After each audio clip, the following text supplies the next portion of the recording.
And of course, the goyim always know who's a Jew. Doesn't matter. You could be 1% Jewish, they know.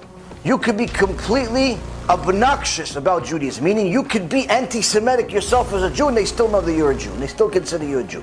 Anti-Semitic yourself, like a self-hating Jew? I guess. I don't even know where he's going with this one. Let's see. He's going in hot.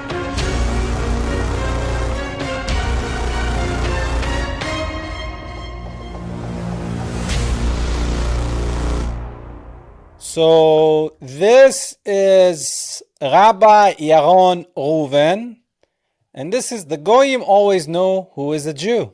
So let's see what Rabbi Yaron Reuven has to say. I have a video about this Antichrist. Okay, here we go. Shlomo Carlebach has some of the best stories in the world, and he had real life stories. He says that his grandfather from 4 generations before him, was in the German army. This is many years before the Holocaust, and was a Jew, Shomer Torah v'mitzvot, but again, not a Talmid Chacham, not someone that knew everything about Torah, but kept basics, kept Shabbat, put on tefillin, and so on. And he was a young guy, and he had to go to the German army. And of course, the goyim always know who's a Jew. Doesn't matter. You could be 1% Jewish, they know. You could be completely obnoxious about Judaism, meaning you could be anti-Semitic yourself as a Jew, and they still know that you're a Jew, and they still consider you a Jew. Anti-Semitic yourself, like a self-hating Jew? I guess. I don't even know where he's going with this one. Let's see. He's going in hot. Okay. So one day, the Germans in his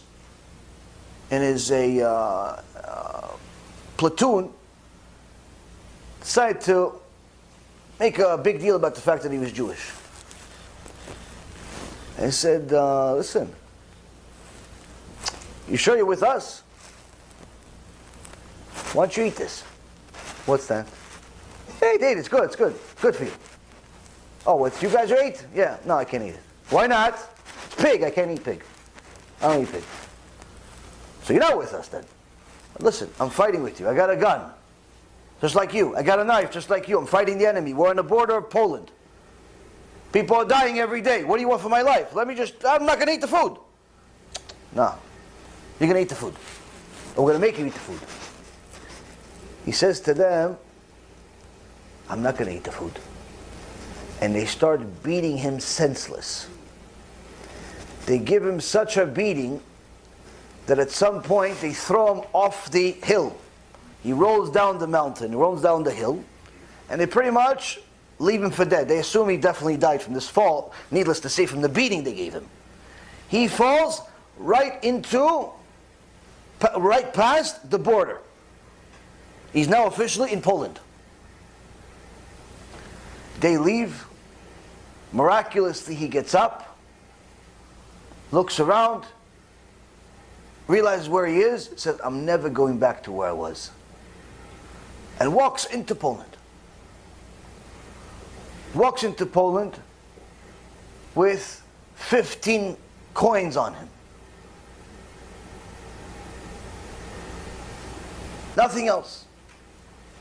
Walks around, sees in the market, what could I do? How could I need to make a living, I need to start a life. Can't go back. Oh, listen, if I tell anybody I'm German, I'm going to die. So he says, okay, you know what? Can I buy this sack from you? How much is a sack? He says, 15 coins.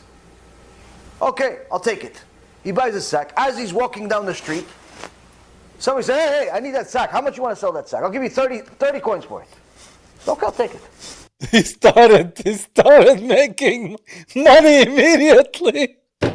Brother, I would hear so many of these stories growing up. No proof, no provenance, no nothing. But there was a rabbi in Russia, and There's some, the czar was mean to him, and then God makes a miracle and he makes money or something. Like, I think a lot of these stories are made up or exaggerated, or like, where do they even come from? But there's always some story you'll hear. This case is the German Empire, but you'll hear about Russia or Poland or something where the non-Jews trying to mess with them, and then something miraculous happens. This He was story's thrown into Poland from Germany right on the border, and then he like, goes by a sack, and all of a sudden he's a businessman.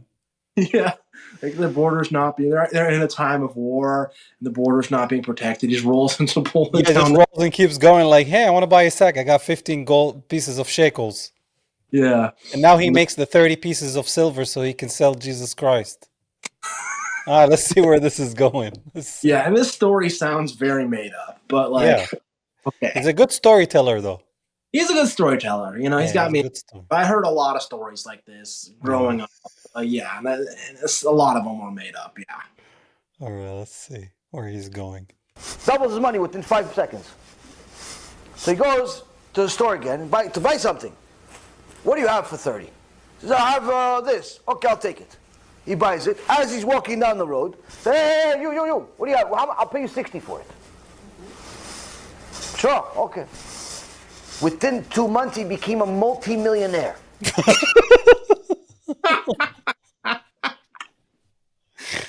Oh, vey! Bro, it's like the prosperity gospel, brother. It's Whoa! the money. Oh my God! Okay, he became a millionaire in 2 months. Oh my God, dude! He Okay, back and sold it. in the middle of the war.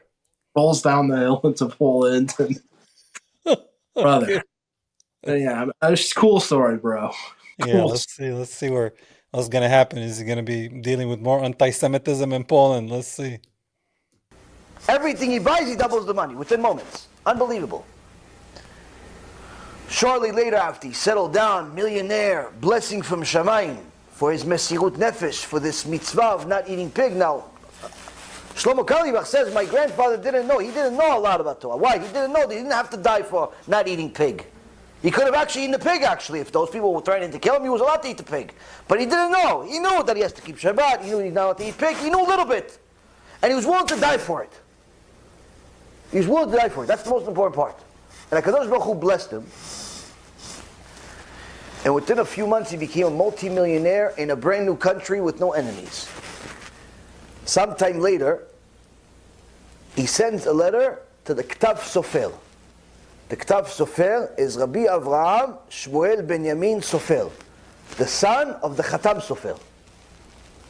And he tells the Ktav Sofer, Kvod Rav, please tell me how many Avrechim you have that go for Ben Azmanim. I'm going to give each one of them a house for Ben Azmanim 5-star. I don't have Torah, but I want to make sure that I invest my money in Torah. So tell me how much, who, what, when, how. I'm going to invest as much as I can to make sure each one of them is living a lavish lifestyle. Have everything they need. Because at least I can use this money for Torah. Because I don't have Torah.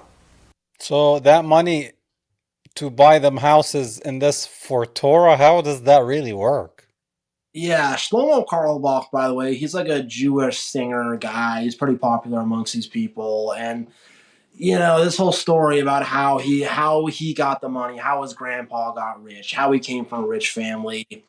Who knows what really went on? The story sounds very made up. I can't obviously verify anything, but I'm willing to bet what really happened is he probably defected against the German Empire, probably sold some kind of military secrets to the Kingdom of Poland. Again, I can't verify that, but that sounds a lot more likely than rolling down the hill into Poland and selling a sack and whatever. So there's probably some kind of dark story behind the money, and you got to tell some weird story, some weird legend to cover it up. They also just tell these kind of stories. Like, there was a Rambam story I had growing up, where it's like Rambam was the personal physician of the Sultan, which may or may not have been true. And then there's Dr. Claudius, and the Sultan gets bit by a snake, and they need to make anti-venom, and Dr. Claudius wants to poison the Sultan with lizard poison, but the Rambam says, no, you have to make the anti-venom out of snake poison, and then the Rambam saves the Sultan's life, and Dr. Claudius was trying to kill the Sultan. And there's like all these kind of weird stories that are not verifiable, always try to paint the Jews as the heroes and stuff. And I'm just like, brother, so Yeah. who So knows what really there? I can't confirm or deny anything, but the story sounds very made up, man. Yeah. here, let's see, wrapping up. Let's see. Yeah. That's, Rabotai, our grandparents, who considered sinners. But with mitzvot, like the Rimon. Meaning, they didn't know a lot, but whatever they knew, they kept it and they're willing to die for it. Today, there's not really that much of that. So you cannot say the same thing about today's generation of people driving to the synagogue on Shabbat. The guy knows you're not allowed to drive on Shabbat, but he still drives on Shabbat. The guy knows you're not allowed to do this illegal business, but he still does it, and so on and so on. You can't say the same thing about today's generation. This is not to bring a prosecution against the current generation, but it's also to understand that you cannot leave people the way they are and let them assume or actually tell them, misinform them, that everything is going to be okay without them changing. You got to do them the favor and tell them, listen, whatever you're doing may be working for certain people if they're not Jewish. For you, it's not going to work out in the end. Why? Because there's a lot of mitzvot in the Torah, and you don't know them. And you need to know them. Here's a USB, here's a CD, learn some Torah, B'ezrat Hashem, you'll wake up. And you tell these to people, and you'll be surprised how they react in a positive way. Because no one cares enough about them to tell them the truth many times, especially if they're successful when it comes to money. When you tell people the truth, they'll end up doing tshuva. But if you just simply say, no, everybody's okay because they're all captured babies, or they're all, they're sinners, but they're not going to be affected by Gehinnom, but just simply your own mistranslation of our Torah in order to just relieve yourself of your real responsibility. And that's unfortunately what's happening a lot. So it sounds like he's saying that most of the new generation Jews, they're not even practicing Judaism, so they're not even Jews, but somehow they're still Jews. Yeah, there's about 33% of Jews are Orthodox and practice all the stuff. About 66% are kind of culturally Jewish and don't really know about it or do it. And the Jews that are religious definitely look down on a lot of the cultural Jews. A lot of the cultural Jews are rich, though.